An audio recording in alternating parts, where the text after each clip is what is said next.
হরে কৃষ্ণ। রাধে রাধে বন্ধুরা, আজকে শুভ রাধাষ্টমী ব্রত। আজকে রাধারানীর আবির্ভাব তিথি। তো শ্রীমতী রাধা ঠাকুরানী কি জয়। আপনারা ভগবানকে দর্শন করুন।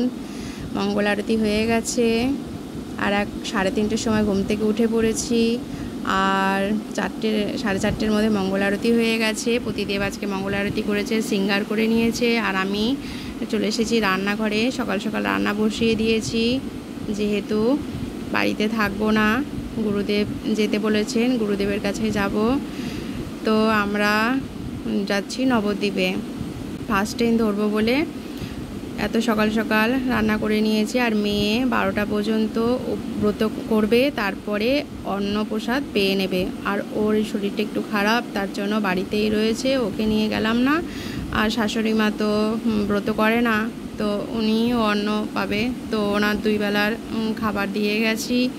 আর এদিকে মেয়ে 12টার পরে প্রসাদ পাবে। তো এদিকে ভগবানের সেবা টেবা সব করে চলে এসেছি। এই যে ট্রেন পেয়ে গেছি, 5 মিনিট লেট ছিল, তাই ট্রেনটা পেয়েছি, না হলে ট্রেনটা পাওয়া যেত না। তো যাই হোক, এবার চলে এসেছি। প্রথমে গুরুদেবের কাছে গেছিলাম, তো গুরুদেব ছিলেন না, বাবা দর্শন করে যাচ্ছিলেন। তো রাস্তায় দেখা হয়েছে, বললেন যে যাও তোমরা দর্শন করে আসো।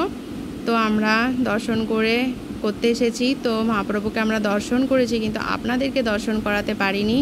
তার মধ্যে মহাপ্রভুর ভোগ লাগবে বলে দরজা বন্ধ হয়ে গেছে। তো ভোগটা লাগানো হয়ে গেলে আপনাদেরকে দর্শন করাবো। তার আগে বাইরেটা কত সুন্দর সাজানো হয়েছে, সেটা আপনাদেরকে দর্শন করিয়ে দিলাম। তো এরপরে গেট খুললে, 5 মিনিট পর গেট খুলবে, তো গেট খুললে আপনাদেরকে দর্শন করাবো। কত সুন্দর শৃঙ্গার হয়েছে মহাপ্রভুর, একেবারে রাধারানীর মতো লাগছে। আর রাধারানীর মতো লাগবেই বা না কেন, আমাদের গৌর সুন্দর, তিনি তো রাধাকৃষ্ণের যুগল রূপ, তো রাধারানীর মতো তো লাগবেই।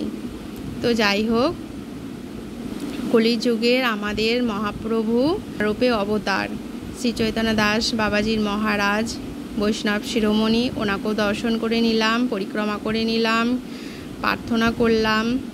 তো যাই হোক, এই যে এবার আপনারা মহাপ্রভুকে দর্শন করুন। আর আজকে কত সুন্দর লাগছে দেখুন রাধারানীকে, পুরো রাধা ঠাকুরানী লাগছে, চোখ যেন সরানোই যাচ্ছে না। মহাপ্রভু কি জয়, শ্রীমতী রাধা ঠাকুরানী কি জয়। তো ধামেশ্বর মহাপ্রভু নবদ্বীপে আপনারা আসলে অবশ্যই আসবেন, দর্শন করবেন। ধামেশ্বর মহাপ্রভুকে দর্শন না করলে নবদ্বীপ আসা সার্থক হয় না। নবদ্বীপে আসলে অবশ্যই মহাপ্রভুকে দর্শন করবেন, পরিক্রমা করবেন, দ্বীপ দেখাবেন, আর মহাপ্রভুর অশেষ কৃপা লাভ করবেন। তো যাই হোক, তারপরে গুরুবাড়িতে চলে এসেছি।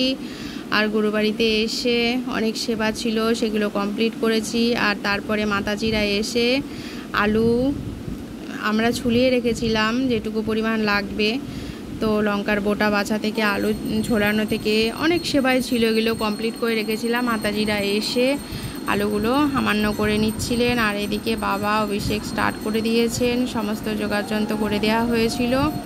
তো আপনারা দর্শন করুন। আর এখানে হরিনামও হচ্ছিল, অত্যন্ত সুন্দর, মানে কি বলবো, অত্যন্ত সুন্দর, আর খুবই আনন্দ হচ্ছিল। আর এই যে রাধারানীর অভিষেক হয়ে গেল, এখানে ফলের জুস দিল, বিভিন্ন রকমের ফলের জুস এটা করা হয়েছে, তা পঞ্চামৃত আর ফলের জুস দিয়ে রাধারানীর অভিষেক হয়েছে। তো তারপরে রাধারানীকে স্নান করানো হবে, তারপরে শৃঙ্গার। তো যাই হোক, এখানে অনেক ভক্তের ভিড়। আর ওখানে আমার দায়িত্ব পড়েছে ঘন্টা বাজানো, তো আমি ঘন্টা বাজাচ্ছিলাম। আর এখানে মাও এসেছে, মায়ের কিন্তু আসতে একটু দেরি হয়েছে, তবে অভিষেক শুরু হওয়ার আগেই এসেছে।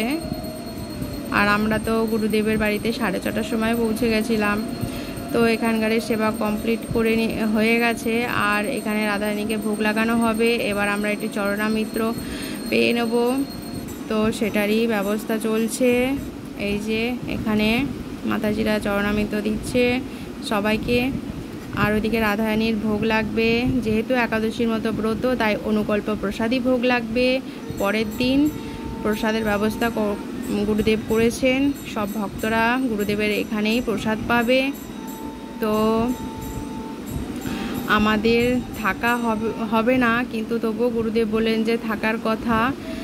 তো আমার শরীরটা যেহেতু ভালো লাগছিল না, তো আমি রয়ে গেছিলাম। আর এদিকে পতিদেব বাড়িতে চলে গেছিলো, ও রান্নাবান্না করে দিয়ে পরের দিন আবার সকালবেলা আসবে। তো এখানে মহাপ্রসাদ দর্শন করুন, রাধারানীর শৃঙ্গার দর্শন করুন, রাধারানীকে দর্শন করুন, কত সুন্দর লাগছে রাধারানীকে। তো এই যে আমি বাবার বাড়িতে রয়ে গেছি, আর মাথা কপাল এত যন্ত্রণা করছিল যে আমি কোনো ভিডিও আর করতে পারিনি। তো যাই হোক, পতিদেব আবার সকালবেলা চলে আসবে মেয়ে আর শাশুড়ি মায়ের জন্য রান্নাবান্না করে দিয়ে। তো তার জন্য আমি আর যাইনি বাড়িতে, আর রয়ে গেছি। পরের দিন একেবারে প্রসাদ পেয়ে তারপর বাড়ি যাব। তো আজকের মতো ভিডিওটা এখানে এন্ড করলাম।